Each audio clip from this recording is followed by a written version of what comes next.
And good afternoon, producer Susan. How's life in Pennsylvania today? Hazy, hot, and humid with threat of tornado. So, did you get any tornadoes? No, but there are the ingredients for tornadic activity. Activity are present. Oh my goodness. Have you ever had a tornado out where you live before? I mean, not like they get out in Kansas, but Okay. All right. You want to hear what we're going to try to talk about today? We got a really, as usual, a really full schedule. You want to hear about it? yeah, what's on the agenda? Okay. Well, first of all, today's the July the 10th. And so it's about a week after the Independence Day. It's the situation with Jersey Joe, news and perspective you won't hear on TV. You ever heard of the Danish philosopher Soren Kierkegaard? No, I don't believe I Okay. have. Well, it's a great quote from him. Kierkegaard, if you ever, if you were a liberal arts major, you know all about Kierkegaard. Well, Uh, I wasn't. but but he talks about the two ways that people are fooled. In our stupidest thing I've heard all week segment, we'll tell you who President Biden thanked for helping him win his election for a seat in the U.S. Senate 40 years ago. We'll give an update on the number of shootings that took place in Chicago over the 4th of July weekend. The numbers are astounding. How many people got shot in Chicago over the weekend? It was like Afghanistan there. Um, we'll tell you which state is now leading the country in net loss of population and why. And it's closer, it might be a little closer than you think. It's not California. We'll tell you where you can where you can find new vending machines that dispense ammunition. You can go now buy ammunition in a vending machine in a grocery store. Well, I can see that coming to rural Pennsylvania sometime soon. All yeah, I right. could see that. All right.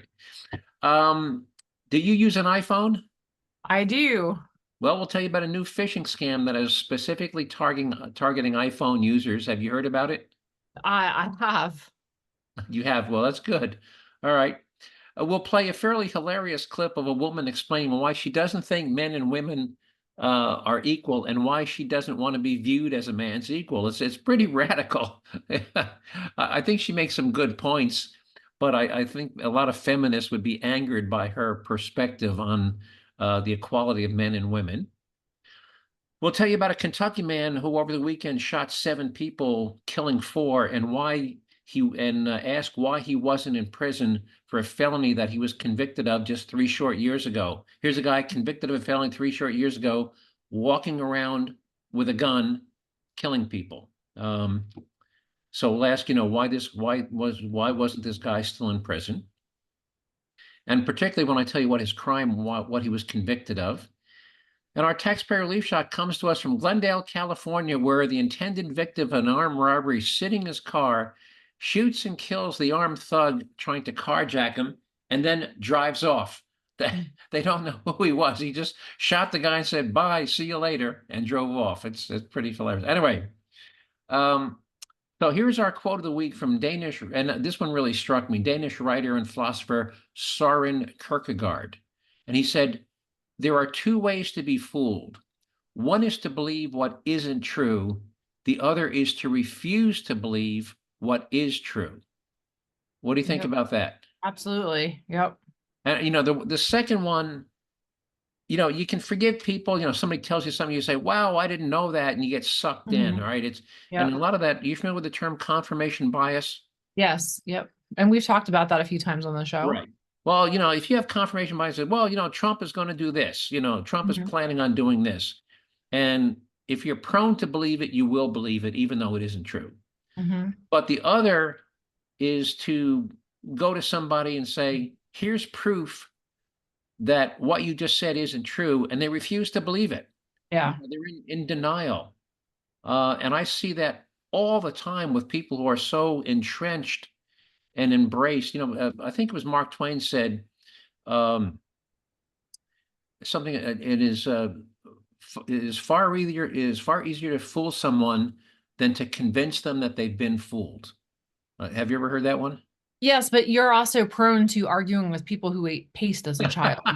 But that's the type of people. But this is not a rare thing, as you know. As soon as Yes. I get in these message boards and whatever, and these people they will make these outrageous claims, and you give them proof, from the IRS, from the US Treasury, and they deny it. They absolutely Yep. deny it. Because you need to stop arguing with these people who ate paste as a child. But here's another good example. There are 33% of the people still believe that Biden is fit to be president for another 4 years. No. So obviously, what is true is that he isn't, but they refuse to believe that he isn't. So again, here's the quote from Soren Kierkegaard. There are two ways to be fooled. One is to believe what isn't true. The other is to refuse to believe what is true. And that is so sad. I encounter that. I encounter people like that every single day. Do you know anybody like that where they get so entrenched? Oh, yeah. Yeah, like you said, I mean, it's all over social media. Right. It's all over social media. They are just if you try to tell them the truth and even provide them, they'll find ways to deny it.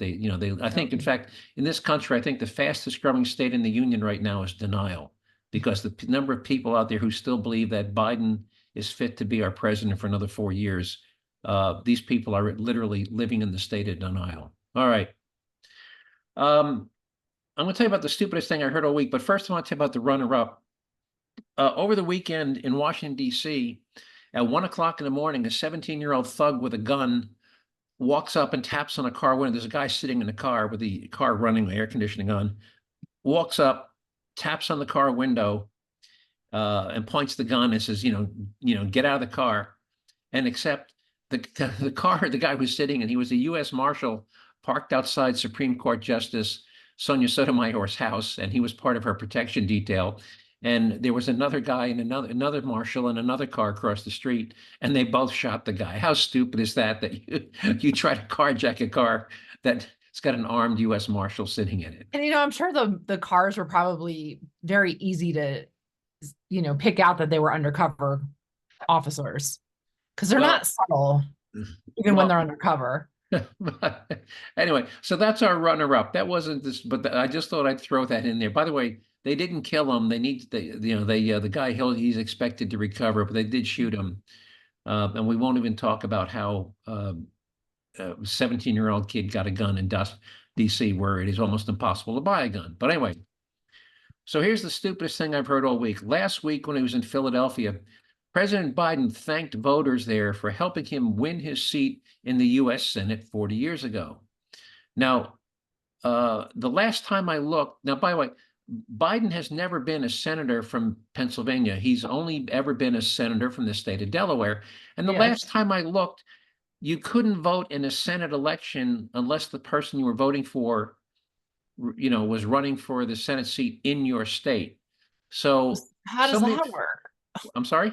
So how did the Philadelphians help him win Delaware? Well, that's the point they couldn't. Here's the quote from the Link story.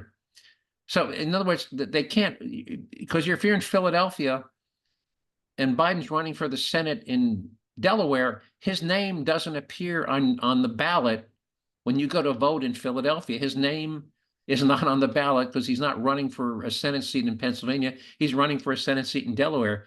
So here's a quote from the Link story. President Biden is facing yet more mockery, this time for praising Pennsylvania voters for helping him, quote, get across the finish line when he was running for the Senate seat in Delaware. The 81-year-old president, who represented Delaware for 36 years, made the remark during a campaign stop in Philadelphia on Sunday as he scrambled to get re-election campaign back on track. And here's what he said. Look, even when I was running for Senate, and each time I ran, quite frankly, not a joke, Philadelphia in particular got me across the finish line. So, and he said, not just once, he said, and each time I ran, Philadelphia in particular got me across the finish line. If that statement is actually true, then we got some bigger problems we need to deal with. Well, clearly it isn't, because Biden never on any ballot in Philadelphia for any Senate race. But again, the people who think that he's fit to run for president and to serve for president another 4 years, and here he is thanking the people of Philadelphia for helping him get elected to the Senate numerous times. So unless the people of Philadelphia were traveling to Delaware and voting in Delaware elections, nobody in Philadelphia helped you win your seat in the Senate, Joe. All right. So, Chicago. Do you want an update on how many people got shot and how many people got killed? Yeah, I'm almost afraid to know how many because it's, on a regular weekend, it's not a good weekend to be in Chicago. And it was a 4-day weekend. Yeah. All right, And a here's hot one, and hot the tends to top one, bring out right. crime. So people are out late, in the cool night, right? Yeah. 109 people shot, 19 people killed. Wow. So 4 days, divide 109 by 4 days. That's 26 people a day getting shot in Chicago. 26 people a day getting shot. Now you're pretty close to Pittsburgh, right? Yep. Now Pittsburgh is not as big as Chicago, but Nope. let's say it's half the size. Are you getting a dozen people a day shot in Pittsburgh? No. No, okay. No. So, That would definitely make the evening news if that ever happened. right. So again, Definitely not. Chicago, 109 people shot, 19 killed. All right. You want to guess which state is leading the nation in population loss? I'm gonna say, is it New York or New Jersey? It's New York, and here we go. Here's the quote from the story, the Albany Times-Union. By the way, I used to live in Albany at one time. It says the state leads the nation in population loss, with New York political leaders quick to point fingers at what they say is to blame. Listen to this number, 630,000 residents have left New York since 2020. Again, 630,000. That's more than 500,000 people. And that number includes more than 100,000 who exited during the 1 year period ending last July 1st. We're losing population faster than ever, more than any other state in the country, said Andrew Perry, senior policy analyst at the Fiscal Policy Institute, a nonpartisan New York-based research profit. So now it looks like a serious policy change. So, so it's just, it's basically, it's primarily taxes. And of course, the people who are leaving are not the people who are just getting by. It's the people who have the means and the job skills where they can go work somewhere else. So they're once again, like in California, we've already talked about this. The people who are leaving California and using expensive companies like United Van Lines to do it are not the people who have to rent a U-Haul truck to move themselves. These are people who are, the big taxpayers. So again, New York State is on the same downhill slide. Did we talk last week about how many people left the UK? Yes, we did. Yeah. UK bumped their top tax rate to 63%, and they're losing about 7,000 millionaires a year. Money is fungible. And so New York State has experienced what California. So what do they all have in common? They're all Democratic governors, Democratic mayors, high tax rates, high crime. So again, New York State is New York State and business and not business friendly. There are so many business restrictions. So New York State is right there, lock arms with California in terms of population loss, who's still in the top three, by the way. And it's a shame, because New York is a very large state with, everything from beaches to the mountains, and the crime and the taxes in the city are bringing the whole state down. I think the New York City is going to spend $143 million, I think, on debit cards for illegal immigrants this year. Which is affecting, people who live up in the Finger Lakes, which is very rural, beautiful wine country. Right, because they're doing it with state funds. So by the way, I think each legal immigrant family is getting they're getting a debit card that's reloaded. Well, I think the number is $383 a week, and this is in addition to free housing. So this is not to pay for room and board. Well, it's to pay for food, but they're basically saying here's $383 a week to go buy, food, medicine. Well, they don't have to buy medicine because they get free medical care, but it's $383 a week in addition to free medical care and free housing. All right. And the taxpayers are paying for this. Yeah, absolutely. So again, New York, California, way to ruin your state. All right. You want to talk about buying ammunition? Have you ever bought any ammunition? Yes, I have. Ever had, where'd you go to buy at Walmart or a gun store? Rural King or yeah. All right, Tractor Supply, one of those places. All Yep. right. Yep. Well, per the link story, there's a company now by the name of American Rounds, as in rifle rounds, is installing vending machines in grocery stores in 4 states to begin with. And those vending machines will dispense ammunition to buyers over the age of 21. And here's a quote from the story. Our automated ammo dispensers are accessible 24/7, ensuring that you can buy ammunition on your own schedule, free from the constraints of store hours and long lines.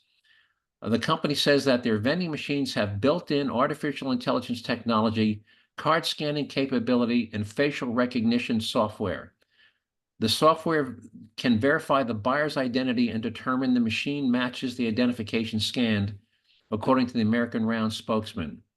So how long before liberal politicians start to succumb to apoplectic seizures from this latest innovation? Yeah. That you... What are the 4 states? Ohio, Alabama, Arkansas, and what was the other one? Texas. You know, I have to say I am a little surprised that it's Ohio. Yep. I can see made it. Texas, Alabama, Arkansas, but I'm Yeah. surprised Ohio is on the list. Yeah. By the way, that facial recognition, I don't know what service it was, but at one point I was trying to do something, maybe it was like a PayPal or something, and I had to do identification recognition.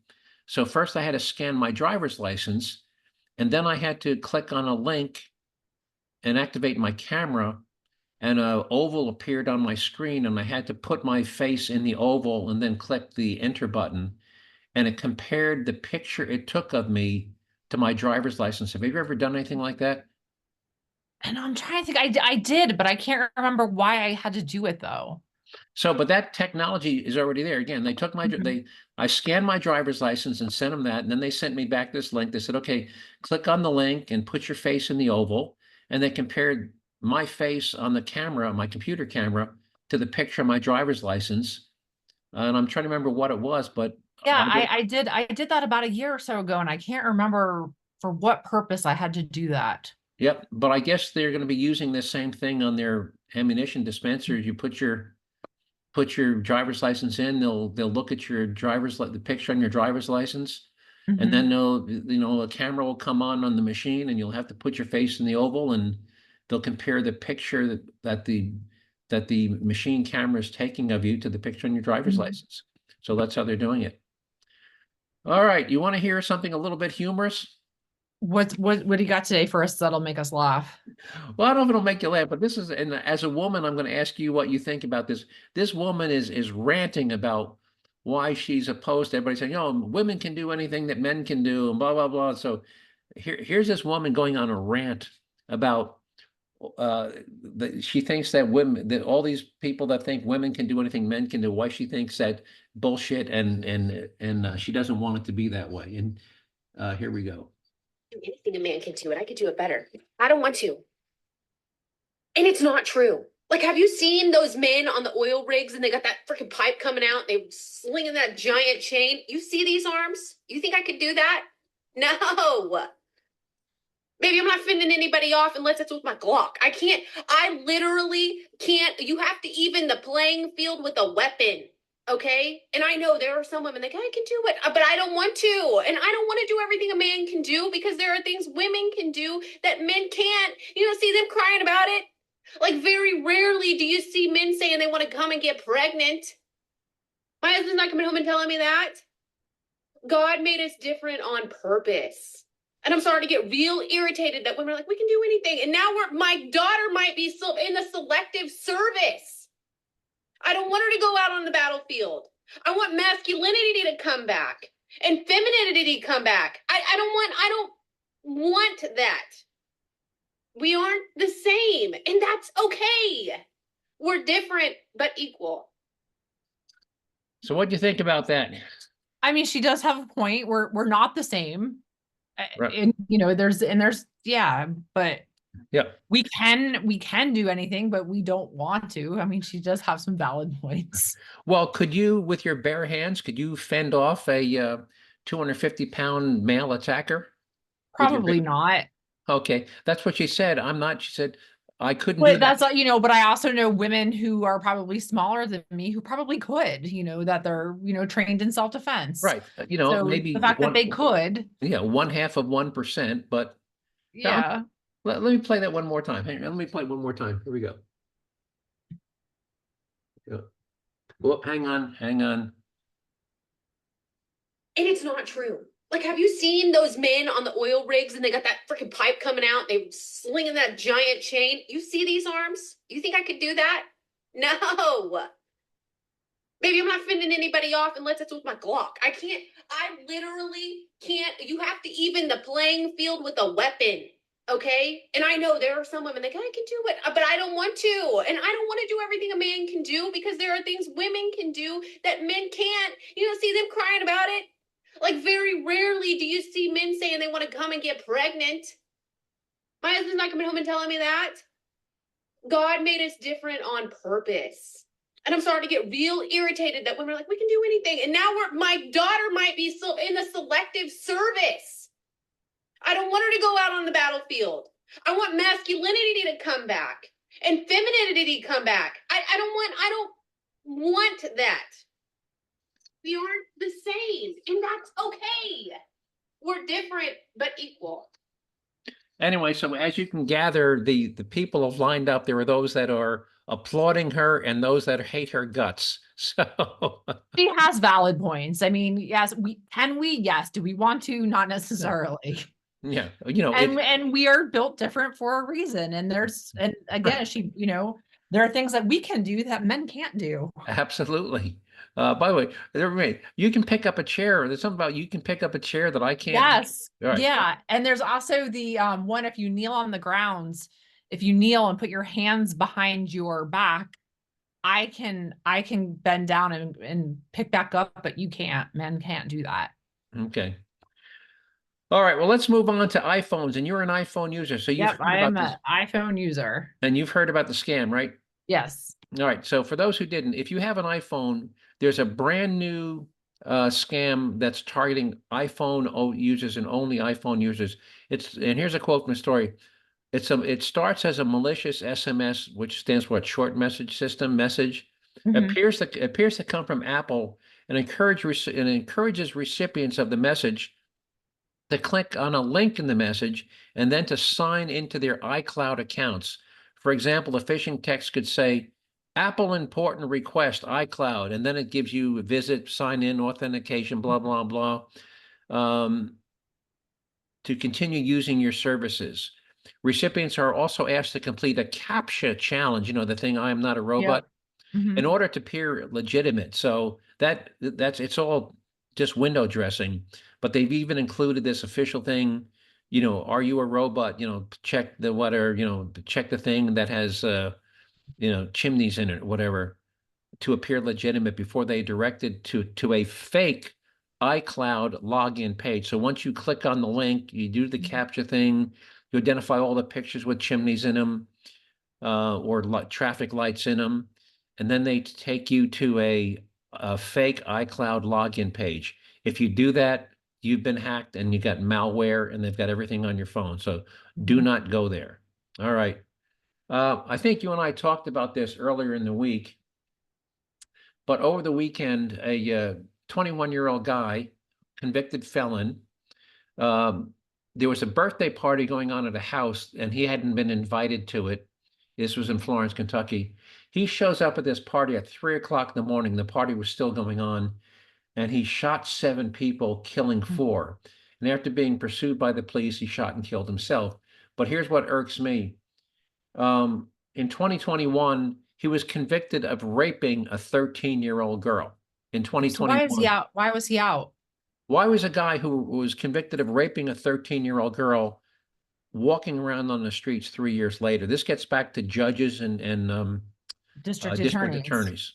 Yeah. This guy should not have been on the street, but because some district attorney agreed to a plea bargain and some judge accepted it, and we've talked about these things before, these outrageous plea bargains. Here we have another case where 4 people are dead because some district attorney and some judge thought this guy should get a plea bargain that lets him out on the street after raping a 13-year-old girl. So And once this is why again, your primary elections matter. And this is why your off cycle, your non-presidential, we're coming up on a presidential year, but so it's going to be a big one. But next year, just as important. just as important. All right. How much time we got? You got about 10 minutes. Well, good. We're finishing up a little early today. So, all right. Well, But I don't want to. hang on. Let me end her. Here we go. So we're going to do our taxpayer relief shot. And for those who haven't heard him, we call him a taxpayer relief shot. Let me start with the sheriff of Santa Rosa County, Florida, and give you his perspective on shooting criminals. Here we go. If somebody's breaking in your house, you're more than welcome to shoot them in Santa Rosa County. We prefer that you do, actually. Hopefully, you'll save the taxpayers money. And as we talk between us, but for new listeners, if you arrest a thug and he goes to trial, first of all, he gets a court-appointed attorney because none of these guys have enough money to pay for their own attorney. So there's $250,000 for the trial. And then if he gets sent to prison for 10 years, it's about $75,000 or $80,000 a year to keep somebody in a state prison. So you arrest the thug, he goes to trial, 10 years in jail, there's $1 million of taxpayer money. And we have another sheriff down in Florida. His name is Sheriff Grady Judd. And where are we here? Sheriff Judd. He's from Polk County. Here's a couple of things that Sheriff Grady Judd likes to say. Well, we have received information in social media that some of the criminals were going to take their criminal conduct into the neighborhoods. I would tell them, if you value your life, you probably shouldn't do that in Polk County, because the people of Polk County like guns. They have guns. I encourage them to own guns, and they're going to be in their homes tonight with their guns loaded. And if you try to break into their homes to steal, to set fires, I'm highly recommending they blow you back out of the house with their guns.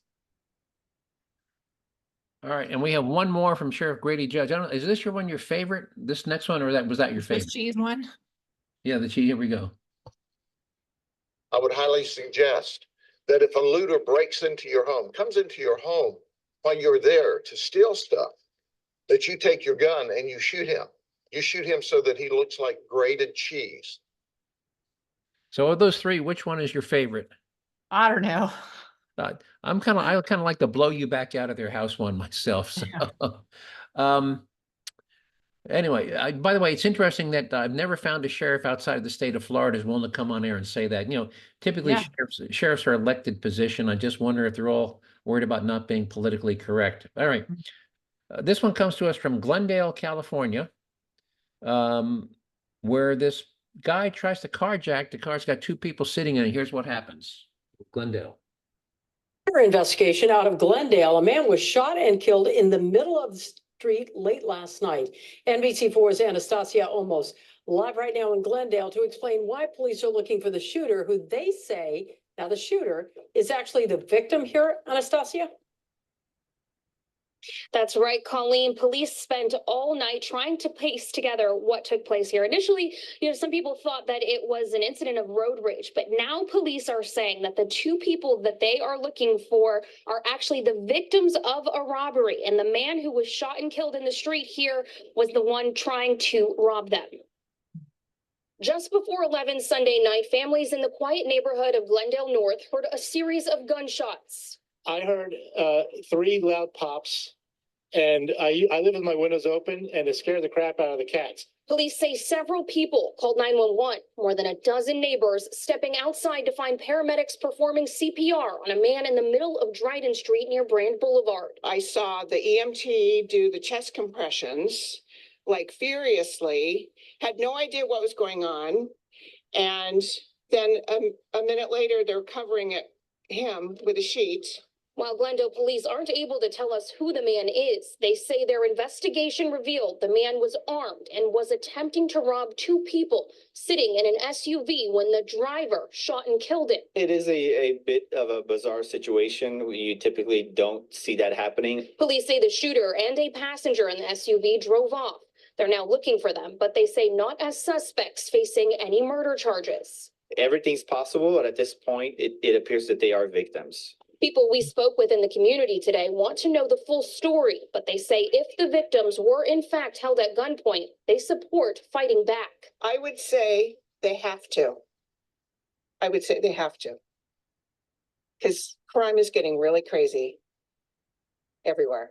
We asked police what people can and should do in situations like this when they can't call 911. That's a tough question to answer. If somebody finds themselves in a situation where their life is in danger or someone else's life is in danger, I, as a community member, as a citizen, would do whatever I could to protect myself and anybody else. So you are responsible ultimately for the actions that you commit, but if it's a life or death situation, that's going to be a judgment call on that person. And by the way, that's a police officer saying that, by the way. It's, and it's almost, here we are. The sergeant adds that anyone who carries and uses a gun is holding a very big responsibility. They are asking anyone with information as well as the shooter and the passenger to contact police. Reporting live here in Glendale, I'm Anastasia Olmos, NBC4 News. And developing now a murder. And you know why I think that they might have driven off? You want to guess why I think they drove off? Because they were smart.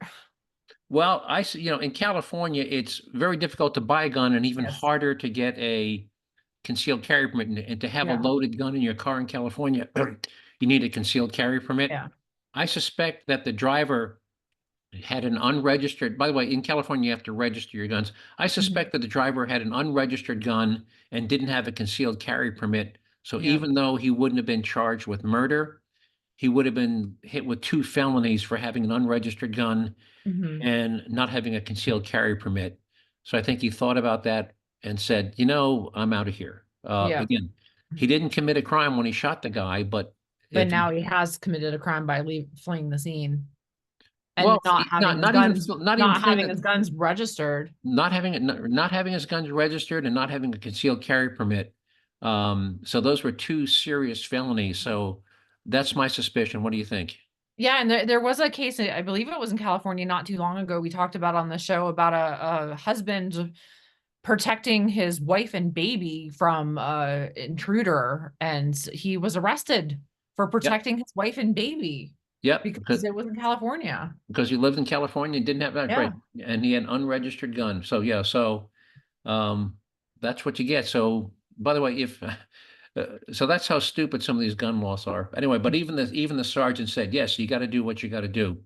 Anyway, anything you want to add before we're at? Yeah, I don't know what ended up happening to that man, but the husband, but I know there was a lot of public outcry that he was doing the right thing. He was doing the right thing, right? And he got arrested and being prosecuted, right? Anyway, anything you want to add before we wrap up? Nope. We're under a tornado watch here for about another few hours, but hopefully the weather's going to cool off. It is 90 degrees outside with a real feel of 105. Oh my goodness. All right. Well, hopefully you got your tornado insurance all paid up. All right. All right. All right. Anyway, I want to thank all of you who listened to this podcast for giving up 30 minutes out of your busy day to listen to me ramble on about the things that I find of interest and importance. And I hope you found those topics as interesting and important as I did. And if so, I hope you continue to listen to this podcast in the weeks and months to come. If you want to see some of the materials and story links you heard me talk about today, you can find them on the Jerzee Joe website at jerzeejoe.com, with Jersey being spelled J-E-R as in Robert, Z as in zebra, E-double-E, Jerzee, jerzeejoe.com. If you want to email me with a comment, question, or suggested show topic, you can do that just by sending me an email to just joe@jerzeejoe.com. Just remember to spell Jerzee Joe with a Z and a double E. And other than that, Producer Susan, unless you have something else, I'll sign off and talk to you next week. Anything you want to add? All right. Talk to you next week. All right. You take care. Bye-bye.